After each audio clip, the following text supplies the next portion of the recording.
Thank you all for joining us here at I-80 Sports, where today it's time for our 2023-2024 division preview, starting with the Pacific Division. Guys, thank you all for joining us here again at I-80 Sports.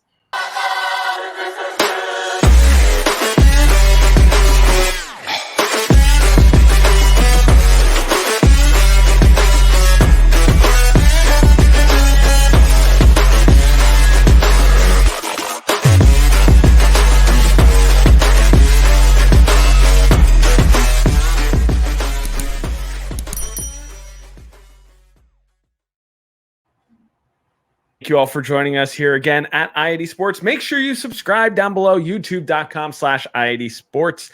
For all of the videos that we got coming at you, we've got NFL content, NBA, MLB, and loads of other content on our channel. You don't want to miss any of that. Subscribe down below, hit the bell notification so that way you guys know when we go live, and join the conversation down below. How do you think the Pacific Division is going to fare? We want to hear from you guys, and also drop a like while you're there because we'd greatly appreciate that. You can also follow us on what is left of X at this point at I80_Sports NHL. And if you guys follow us already, thank you guys so much because we greatly value all of your support. I'm Brian. He's Tom. Tom, how are you doing today? Doing well. And here we are to preview what is arguably the weakest division in the league, the Pacific Division. But got to do what we got to do, and we'll get it done. Yeah, exactly. I know we got to address the elephant in the room here and basically address the fact that we're probably starting with the least exciting division in the NHL, and that's no hyperbole as we start going through each team. And speaking of going through each team, let's start by talking about some additions and subtractions for each team right now. So starting right from the top here with the Anaheim Ducks, some key additions for the Anaheim Ducks over the offseason. They kept pretty busy, signing Alex Killorn, Radko Gudas, also acquiring Robert Haig, Alex Stalock, and Ilya Lyubushkin. And key subtractions in Kevin Shattenkirk, Max Comtois, Anthony Stolar, Simone Bennett, or Simone Benoit, rather, Derek Grant, Jason Megna, John Moore, Nathan Beaulieu, just a slew of different guys, and Michael Del Zotto as well. Moving right along from the Anaheim Ducks as well here to the Calgary Flames. Key additions here in Yegor Sharangovich and Jordan Osterley. And that's about all where the good news ends here for the Calgary Flames, because some key subtractions here include Tyler Toffoli, Milan Lucic, Trevor Lewis, Troy Stetcher, Michael Stone, who will be enjoying retirement, Nick Ritchie, and Matthew Phillips. Moving on to the Edmonton Oilers, some key additions here in Connor Brown, probably going to make his presence known on the first line with Connor McDavid, Lane Peterson, Drake Caggiula, Sam Gagne, and Brandon Sutter. Key subtractions here in Klim Kostin, Kaylor Yamamoto, Nick Bukestad, Tyler Benson, and Devin Shore. Moving on to the Los Angeles Kings. Key addition, not additions, but key addition, Pierre-Luc Dubois, a pariah in many ways on our channel. And other additions as well in Cam Talbot. I guess we got to mention him. Trevor Lewis, Andreas England, and Kevin Connaughton. Key subtractions here for the LA Kings. Gabe Velarde, Sean Walker, Cal Peterson, Alex Iafallo, Sean Dursey, Rasmus Kupari, Joonas Korpisalo, Alexander Edler, Lias Anderson, Zach McEwen, and Nate Schnarr, who's more of a minor league player there. But it's pretty much just like who's left on the roster at that point with the LA Kings. Moving on to the reigning defending Stanley Cup champions, the Vegas Golden Knights. Key additions here in Maxime Comtois and Mason Gearston. Obviously, Mason Gearston being the biggest acquisition. Most Devil fans can agree here. Key subtractions in Riley Smith, Laurent Brossois, Phil Kessel, Teddy Bluger, and Jonathan Quick. The hangover is going to be real here for the Vegas Golden Knights, but I still think they're going to be a pretty decent team. Moving on to the San Jose Sharks, key additions in Mikhail Granlund, Mike Hoffman, Anthony Duclair as well. And actually, I do want to just hop over to Daily Faceoff because I think there's a few names we may be missing here. Also mentioning Philip Zadina here as well as a key addition, and Jan Ruta as an addition here for the San Jose Sharks, and also Mackenzie Blackwood, again, a pariah to many Devils fans as well. And key subtractions in Erik Karlsson, Andreas Janssen, and James Reimer. Finally, not finally, sorry, we got to move on to the Seattle Kraken first before we say finally here. But key additions for the Seattle Kraken include Kailer Yamamoto, Pierre-Edouard Bellemare, and Brian Dumoulin, with key subtractions in Morgan Geekie, Ryan Donato, Daniel Sprong, Jonas Donskoy, and hopefully enjoying retirement. Sucks how it ended, but all the power to him. Also, key subtractions in Carson Soucy and Martin Jones. And lastly, finally, the Vancouver Canucks. Key additions here in Pius Suter, Teddy Bluger, Carson Soucy, Ian Cole, Matt Irwin, and as of today, goaltender Casey DeSmith. Key subtractions include Vitaly Kravtsov. Tom, I know that you've got plenty of thoughts there on that player. Yeah, oh man. Oliver Ekman-Larsson, Ethan Bear, Travis Dermott, Carl Burrows, Colin Delia, and also as of today, going in that trade to the Montreal Canadiens for Casey DeSmith, Tanner Pearson, a longtime Vancouver Canuck. So a lot to digest here with what we just went over with some key additions and subtractions. And I know in the grand scheme of it all, it doesn't feel like a whole lot really kind of happened in this division. But Tom, we'll start with you here. What were some of your favorite moves across the division, if you have any? Can I pick none of these teams? Because it doesn't seem like anybody really got particularly better, except for LA. That's going to come at a huge cost down the line. That Dubois contract, I am still scratching my head about. I don't understand it. It was all depth moves for mostly bad teams, or teams like Seattle that have enough depth and just added some more depth. So, I mean, there's nothing really groundbreaking that I see here. I don't see anybody taking a huge step to improvement out of these 8 teams. I'm sorry, I just don't. I look up and down. It's a lot of small moves. It's a lot of depth moves. Yeah, I can't really think of anyone that really stood out to me as saying, hey, bringing this player or players in is really going to get this team to the next level. Sorry, I don't see it. And that's fair. And I think there's the majority of the moves here feel that way. I think the only, team that made some larger moves, at least money moves, was the Anaheim Ducks in signing Alex Killorn and Radko Gudas. Those feel like the true big money moves. Plus, I have my opinions on those, and you'll hear those later. But I have my opinions on those. Trust me, I do too. I have got my opinions, and they might be a little bit controversial too, although maybe not that controversial as well. They also have an addition in Leo Carlsson, drafting him number 2 overall this past summer as well, who could be making his NHL debut as early as opening night as well, which could be interesting to kind of keep in mind and keep mind of as we discuss as well. But I agree with Tom. Not a whole lot going on here. I'm curious to see if Kailer Yamamoto signing with the Seattle Kraken from the Edmonton Oilers, I'm curious to see if he reaches his full potential in Seattle. And Seattle has a lineup I am going to be monitoring pretty closely this year. It could honestly be, and not particularly this move for Kailer Yamamoto. That's not a groundbreaking move for the Seattle Kraken. But this year could be a big turning point for their young franchise in just the young players that they have developing in their system and potentially seeing some greater potential this year. Matty Beniers, I will talk about a little bit later. Maybe Shane Wright possibly taking that next big step, being the number 4 overall draft pick last year as well. So that's going to be interesting to monitor. Other than that, I'll drop some love right now for Yegor Sharangovich going over to the Calgary Flames in that trade that sent Tyler Toffoli to the New Jersey Devils. I hope he finds more a more consistent game in Calgary. I felt like it was a lot of stop and start with him at the NHL level, where he would have a stretch of 5 to 10 really good games, and he was a really, really solid performer, and then radio silence for another 5 to 10 games. So I really hope he hits his stride with the Calgary Flames. And if he does, he could become a new fan favorite for the Calgary Flames. Yeah, there's not a whole lot going on that was really interesting to me in the Pacific Division. Tom, let's move on from here, though. And, building off of these additions and subtractions, I want to talk real quick about who ended up building a better roster over the summer and who looks worse for wear after this summer. So I'll start with you. I'll let you kind of run with this one. Who made the most improvements and who overall looks like a worse team on paper going into this year?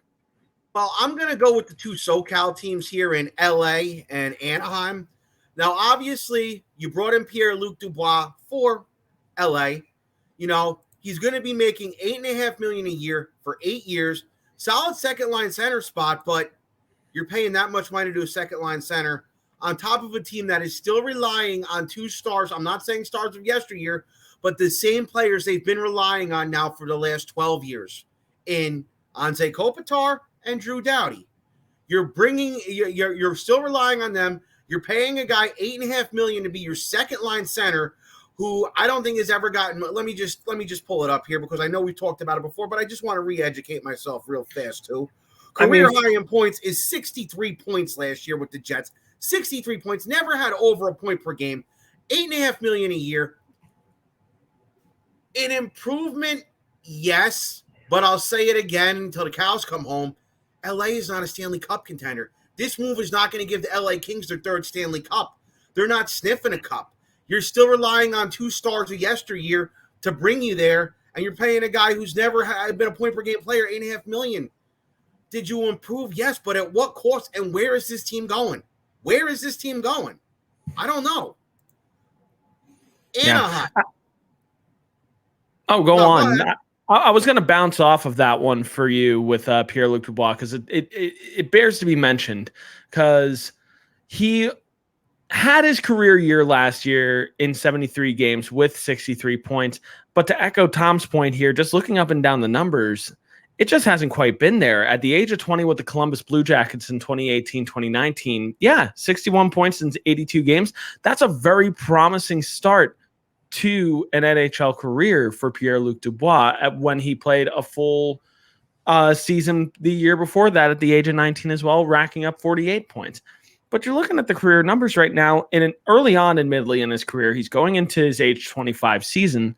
But in 7 seasons so far in the NHL, in 239 games played, he only has 159 points. And it bears question, what do the LA Kings see in this kid to warrant the high contract at the moment? Because, like Tom said, I don't see it. I don't quite understand it. Sure, he's a productive NHL player. He's a guy you would love to have on your NHL roster. But as your top line center, paying that much? Second line center. Remember, Kopitar is still going to be their first line center. Fair enough. Yeah, even second line center. And he's making, just a hair under what Anze Kopitar makes. And Anze Kopitar is the far greater center, far and away.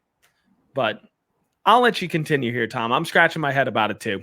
I mean, the thing with him is too, I'm looking at his playoff stats. He's close to a point per game in the playoffs, yes. And maybe that was a big selling point.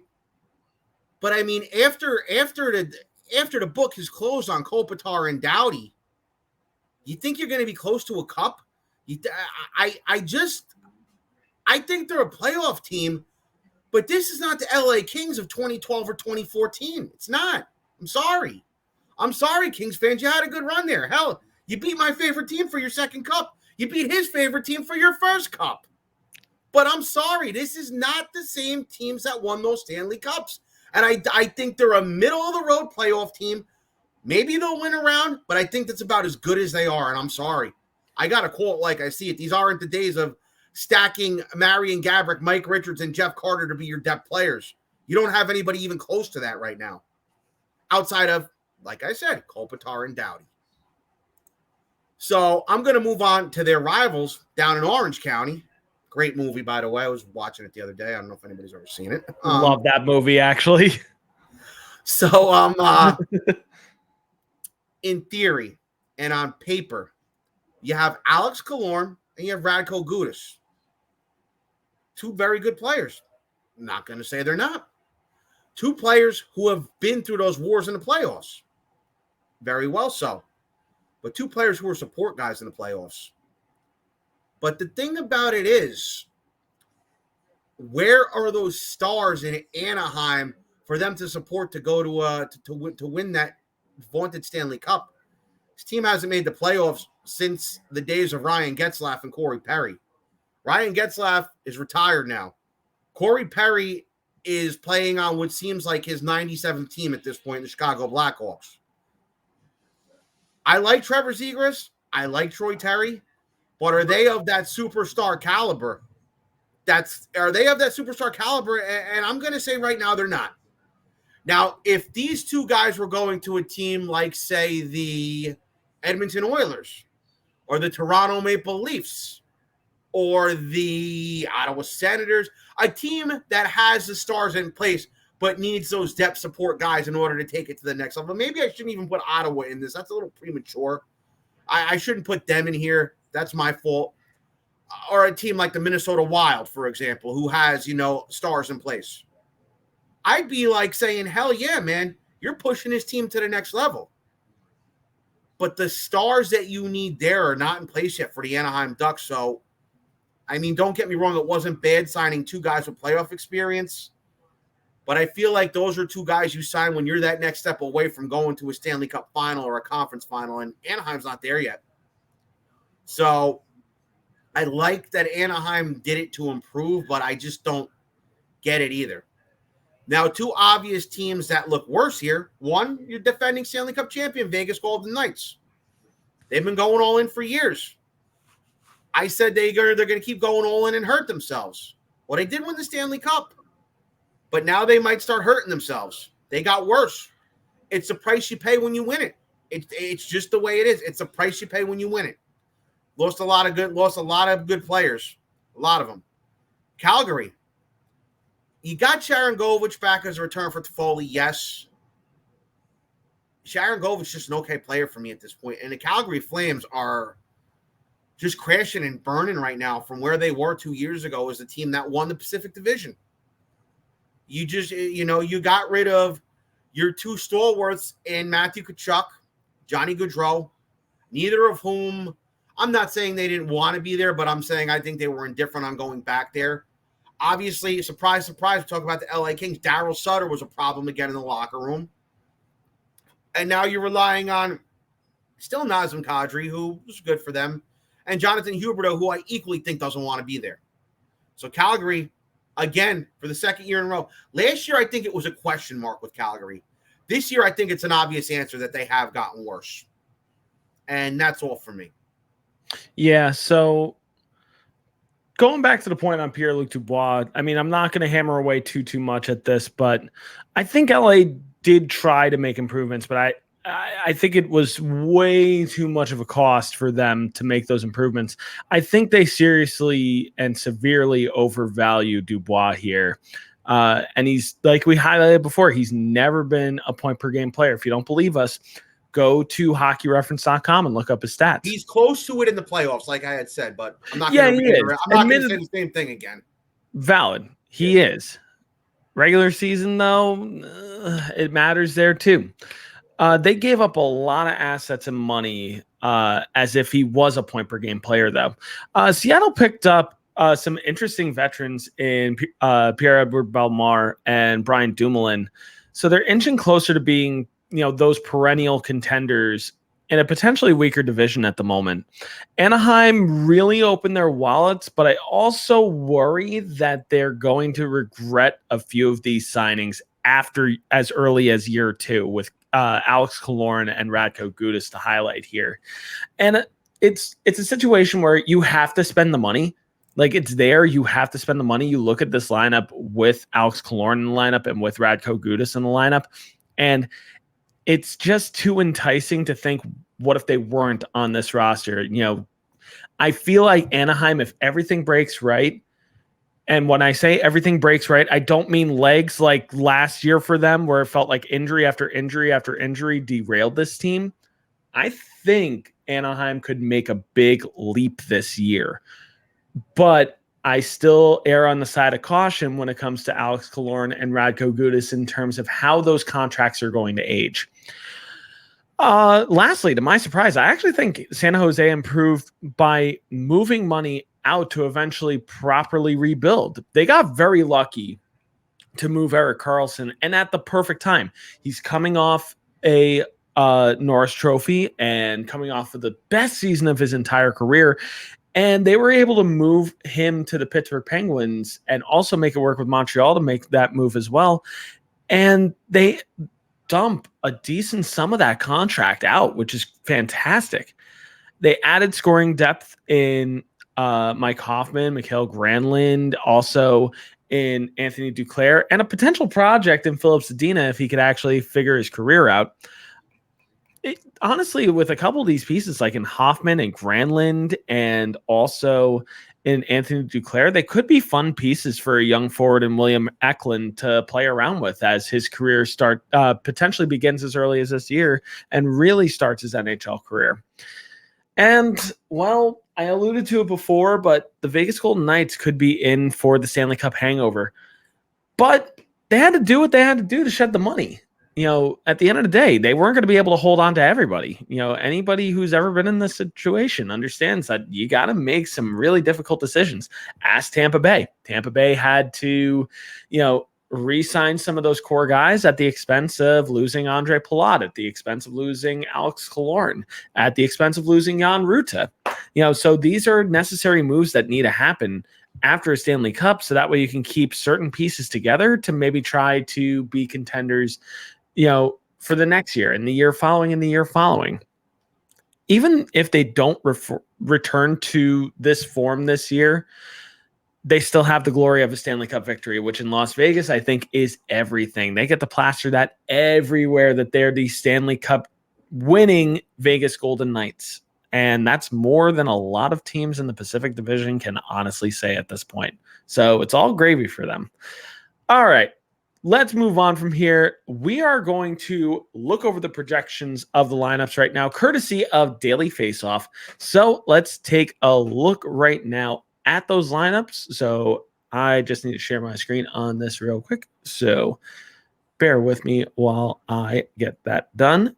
And bam, that should have done it. There we go. I just need to also remove. Yeah, I got to remove the brand from the middle. Our IID Sports brand, but there we go. So looking at the Anaheim Ducks first, we're going to go in alphabetical order here. We're going to look at the forwards, we're going to look at the defense, and then we're going to look at the goaltending. If you're curious to look at the power play and penalty kill projections, go ahead, go to Daily Faceoff yourself and find them and go through them. We're just going to go through the nitty gritty here. So looking at forward line 1 for the Anaheim Ducks, Adam Henrique, Trevor Zegras, and Troy Terry. Second line, Alex Killorn, Mason McTavish, and Ryan Strome. Going down to the third line here, we've got Frank Vetrano, Leo Carlsson potentially, and Jakob Silfverberg. And on the fourth line, Max Jones, Benoit Olivier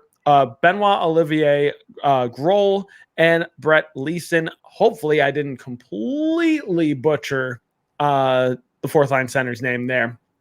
Defensive pairings here, Cam Fowler with a returning Jamie Drysdale, Robert Haig and Radko Gudas both finding new homes here, and Olin Zellweger and Ilya Lyubushkin. Going down to the goaltending, we've got John Gibson and Lucas Dostal.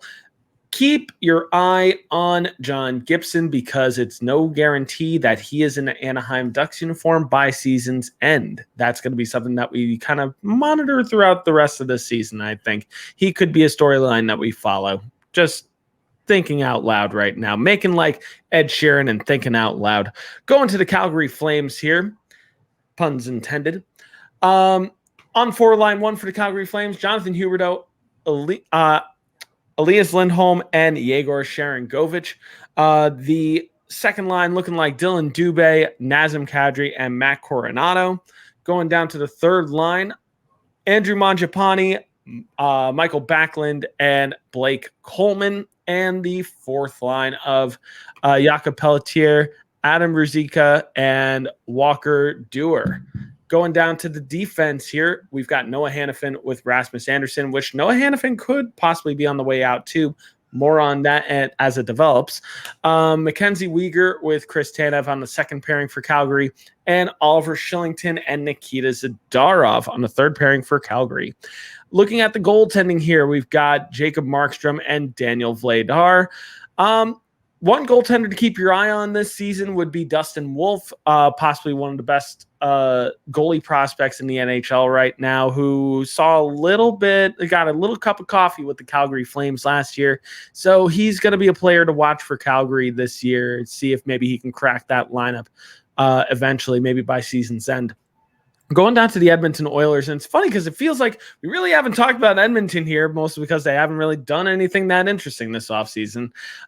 Zach Hyman, Connor McDavid, and Connor Brown start off that line. Moving on to the second line here for the Edmonton Oilers, Ryan Nugent-Hopkins, Leon Draisaitl, and Evander Kane. Third line, Matthias Janmark, Ryan McLeod, and Warren Fogle. And the fourth line, Dylan Holloway, Lane Peterson, and Derek Ryan. Looking at the defensive pairings here for the Edmonton Oilers, we've got Darnell Nurse with Cody Ceci. Second pairing of Matthias Ekholm and Evan Bouchard. And the third pairing of Brett Kulak and Vincent Desjardins with the Edmonton Oilers. Looking at the goaltending right now, we've got Stuart Skinner up front and possibly a redemption arc here for Jack Campbell. I'm pulling for it to happen. I certainly do hope that he has a redemption arc this season after signing that large contract last year. Moving down to the LA Kings right now, we've got a top line of Quentin Byfield, Anze Kopitar, and Adrian Kempe. Second line for the LA Kings of Kevin Fiala, Pierre-Luc Dubois, and Arthur Kaleyev. Going down to the third line here, Trevor Moore with Philip Danault and Victor Arvidsson. And a fourth line for the LA Kings of Carl Grundstrom, Blake Lizotte, and Trevor Lewis. Going down to the defensive pairings here for the LA Kings, we've got Mikey Anderson with Drew Downey. On the second pairing, we've got Vladislav Gavrikov with Matt Waugh, and Tobias Bjornfoot with possibly a debuting Brant Clark. Could be a fun name to watch at the beginning of this year. Goaltending tandem of Phoenix Copley and Cam Talbot for the LA Kings here. It's going to be interesting to see who ends up being the starter there. I think Phoenix Copley is going to get the benefit of the doubt in the beginning of the season after a fantastic and stellar season that nobody ever expected last year. Moving on from the LA Kings here, we've got to scroll all the way on down now to the San Jose Sharks. Looking at a top line for the San Jose Sharks of Alexander Barabanov, Tomas Hertl, and Luke Kunin, who's coming back from injury at this moment.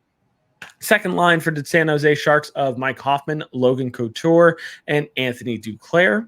Looking right now at the third line for the San Jose Sharks of Philip Zadina, Mikhail Granlund, and Fabian Zetterlund. And on the fourth line for the San Jose Sharks, Oscar Lindblom, Nico Sturm, and Kevin LeBanc. Going down to the defensive pairings here, we've got Mario Ferraro with Jan Ruta. On the second pairing for the San Jose Sharks, we got Pierre-Edouard Vlasic with Matt Benning. And Mark-Edouard Vlasic.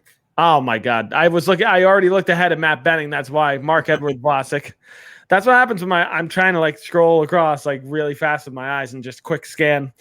On to the third pairing with the San Jose Sharks. We got Jacob McDonald and Radim Simek. Also, thanks for the catch there, Tom. Yeah, no problem. And lastly, our goaltending tandem for the San Jose Sharks of Kaapo Kähkönen and Mackenzie Blackwood. Be interested to see who ends up winning that quote-unquote starters role. I could see them playing a 50-50 down the line for both of them, though. Seattle Kraken, moving on down here. We're wrapping up here slowly but surely. Forward pairing on the top line for the Seattle Kraken of Jared McCann, Matty Beniers, and Jordan Eberle. On the second line for the Seattle Kraken, Jaden Schwartz, Alexander Wenberg, and Andre Burakovsky. On the third line for the Seattle Kraken, we've got Eli Tolvanen, Yanni Gourde, and Oliver Bjorkstrand. And on the fourth line for the Seattle Kraken, we've got Brandon Tanev, Pierre-Edouard Bellemare, and Kaylor Yamamoto. Going down to the defensive pairings, we've got Vince Dunn with Adam Larson. On the second pairing, we've got Jamie Alexiak and Will Borgen. And on the third pairing for the Seattle Kraken, we've got Brian Dumoulin with Justin Schultz. Looking on down at the goaltending tandem right now, it is slated to be Philip Grubauer up front with Chris Drager behind him. And moving on down now to the Vancouver Canucks. Again, another team that we haven't really talked about yet, but I'll touch on them in just a little bit. Top line for the Vancouver Canucks, we've got Anthony Beauvillier with Elias Pettersson and Andrei Kuzmenko. On the second line, we've got Ilya Mikheyev with JT Miller and Brock Besser. JT Miller.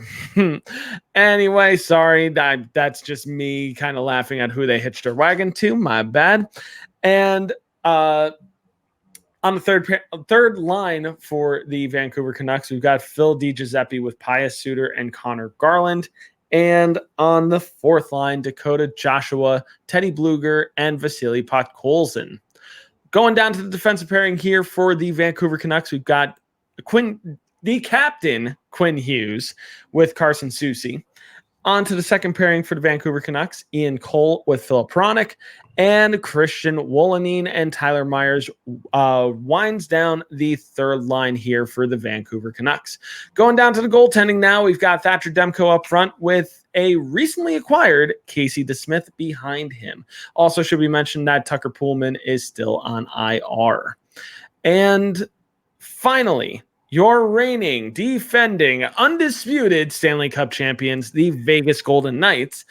Looking up front for them on the top line of Ivan Barbashev, Jack Eichel, and Jonathan Marchessault.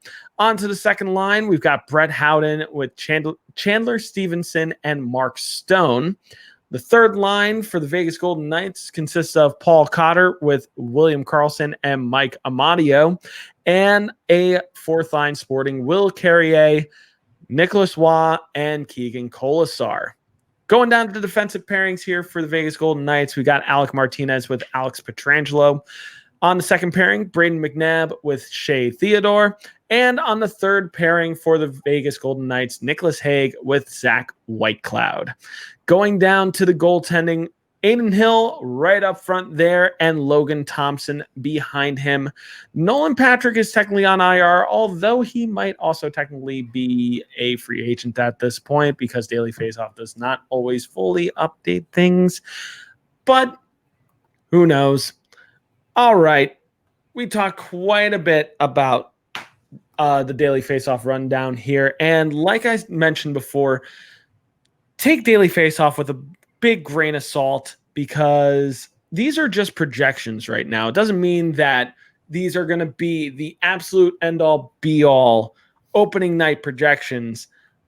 But who knows? This is just a good way to kind of get familiar with each lineup going into the NHL season. So, Tom, let's get right back to you on this one. Based on the projections, which lineup looks the strongest and which ones look the weakest at the moment?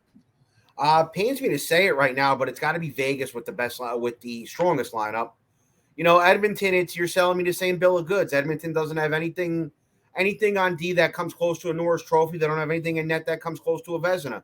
You know, I know a lot of people said Pittsburgh did it with a marginal Chris Letang and some suspect goaltending, but until Edmonton wins the Stanley Cup, it's all a moot point at this point. They got to a conference finals 2 years ago, but that's about it. So I'm going with Vegas. The worst, in my eyes, probably the San Jose Sharks. I highly doubt Thomas Hertl's there by the end of the year. I really do. Yeah, I mean, just in general, the Pacific, I mean, I look down at these lineups and I feel so optimistic about these lineups. And I do every year. But a lot of you are going to find as we start going through division by division that Pacific just does not stack up to the Central Division, and it doesn't stack up on the Eastern side of things with the Atlantic Division or the Metropolitan Division. It's just really, really, really painfully weak. But even though I didn't really get to mention them at all in this video, Edmonton is, I mean, a very obvious team here that could very well finish at the top of the Pacific this year. Any team that has Connor McDavid and Leon Draisaitl has to have a chance no matter what. But here's the thing. I would dare say that without Connor McDavid, Leon Draisaitl, or Ryan Nugent-Hopkins on this team, Edmonton would be among one of the worst teams in this division. They have got to upgrade that defense this year if they are going to have a chance at sniffing that Stanley Cup. We saw it last year a little bit with Mattias Ekholm, and he's sticking around this year. Evan Bouchard playing alongside of him is also going to be a really nice touch for a younger defenseman as well. But that third pairing, it's weak right now. And the goaltending, I think the goaltending is nice. However, it's still pretty mid in the division itself. Vegas is still one of the best in my eyes. I think they sport the best defense in the division at the moment, just by pure experience alone. They also have some offensive firepower coming out of Shea Theodore and Alex Pietrangelo as well. That should not be taken lightly at all. But weakest in the division, probably San Jose, but they're in the thick of a rebuild they desperately need. And I know this is going to seem controversial, but I'm thoroughly underwhelmed by Vancouver and what they're putting out on the ice, besides maybe Elias Pettersson and Quinn Hughes. This team's just not that interesting to me, and that defense is weak after you get past Quinn Hughes. It's just they don't match the same level of play as Quinn Hughes. And I think Vancouver could very well be in trouble of finishing near the bottom of this division in my projection, which segues are great. Let's talk about our standings predictions. So, Tom, I'll let you start right off the bat here. What is your prediction for this year, 1st through 8? All right, first place, guess Vegas, obviously. Second place, Edmonton. As much as I trashed them, I'm going with them. Third place, I'm going to go with LA. As much as I didn't like what they did with Dubois, still a playoff team. Fourth place, I'm going with Seattle, to build on what they did last year. But should Seattle come down to earth, they could be overtaken by this team that I think is going to finish in 5th, and that's Vancouver. I'm not praising them like I do every year, but you never know. Maybe this is the year the Canucks can finally get their stuff together. What am I on? 5th? 6th place, Calgary. Said what they said about him. 7th place, Anaheim. That could easily be a swap. 8th place, San Jose. And that's that. But at the same time, Seattle, Vancouver, Calgary, and Anaheim, those 4 teams, that's wide open right there with those 4. That could easily, go a whole bunch of different ways if you ask me. I'm telling you that right now because with those 4 teams, there's a lot of question marks. A lot of question marks in a lot of different areas. Yeah, I would honestly say that even though the Pacific is one of the weaker divisions, it's still really difficult to peg because I think this standings could finish in either direction, and I wouldn't even feel the least bit bad if I'm completely off on this prediction because there are a few teams that, I would even say could finish higher in some cases. But regardless, we'll talk about that as I go through my projections here. So finishing in 1st, I have the Edmonton Oilers. I just think that with their firepower, I think they have a really good opportunity to usurp the Vegas Golden Knights this year at the top of that division. Second, I've got the Vegas Golden Knights just based on prior experience alone. They keep a majority of that band together. I could see them maybe finishing as low as 3rd if Mark Stone can't reel in a full even half a season's worth of work, because they've gone on record in saying that Mark Stone is going to be a known issue moving forward with his back problems and his degenerative back problems. He's probably never going to play a full season ever again. He's going to need maintenance and he's going to need time on the bench to, try to mend some of that injury that he has. I think a lot of that success could hinge on his performance and being able to be on the ice as much as he possibly can. So I could see Vegas possibly finishing as low as third. Speaking of third place here on my projection, spoiler alert here, I think Seattle's got a really fun and interesting team this year. And I think this team is kind of really growing together. And I think this could be the year that they kind of make that greater leap and actually finish in third this year. Fourth place, I've got the LA Kings. But as I said before, things can swap. I could see LA really kind of, finishing in third if all breaks right for them. The goaltending really kind of has me scratching my head. So that's why I feel a little bit more confident in Seattle. Speaking of feeling confident in goaltending, let's talk about who I have finishing in fifth place right now, who I could see finishing as high as second place if all snaps right for them with a coaching change. The Calgary Flames. Don't undersell what this team currently has. They have experience. They have talent up and down this roster. They just had some out-of-date coaching over the past 2 years, and that was their downfall, honestly. I could honestly see Calgary having a major bounce back year this year. I have them conservatively finishing in fifth place just because they're going to have to play catch up with the rest of the teams in this division. But if all breaks right for them, I could see them finishing as high as second place. They're not that far off at all. Finishing in sixth place, I have the Anaheim Ducks. I like their team, and I think there's a lot to be excited for with the Anaheim Ducks now that they could potentially have a healthy roster. I see it much akin to the New Jersey Devils from 2 years ago, where a lot of that roster was hurt for a good chunk of that year. Jack Hughes was hurt. Nico Hischier was hurt for a large chunk of time. And you had these developing pieces that weren't quite ready yet.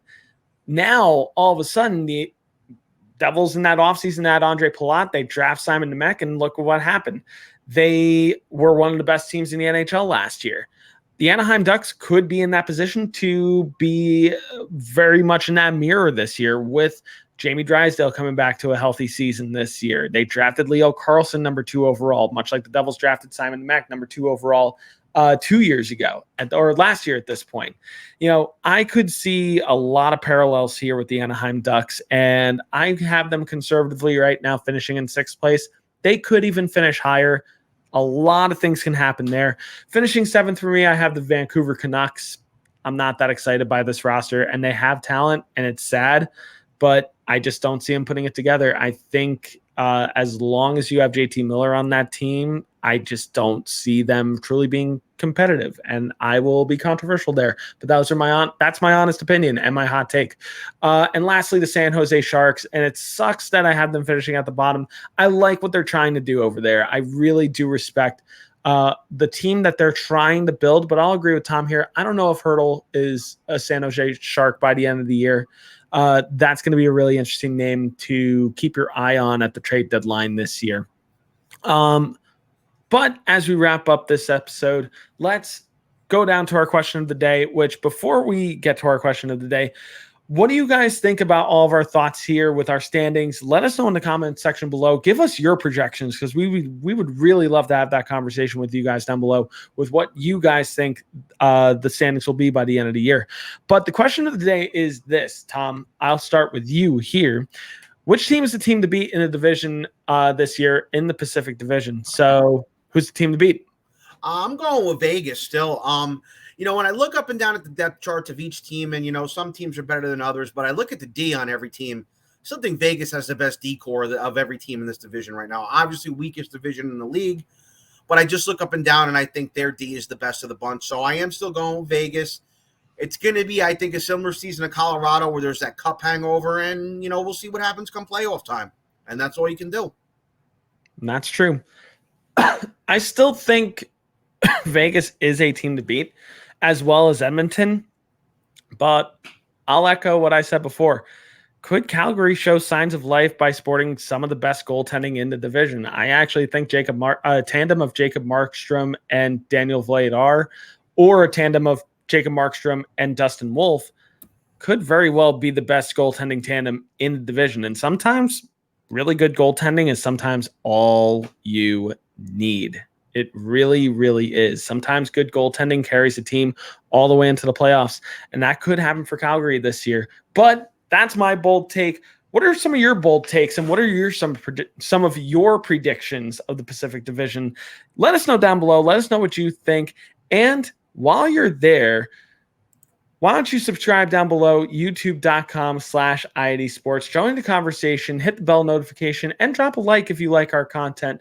And if you're still on X at this point, make sure you follow us down below at I80_Sports NHL. And if you follow us already, thank you guys so much for all of your support. We greatly appreciate it, and we will always appreciate it. But let's move on from here. Let's move on to better and better and better divisions as we roll along with our division previews. But until then, I'm Brian. He's Tom. This has been our Pacific Division preview right here at I80 Sports.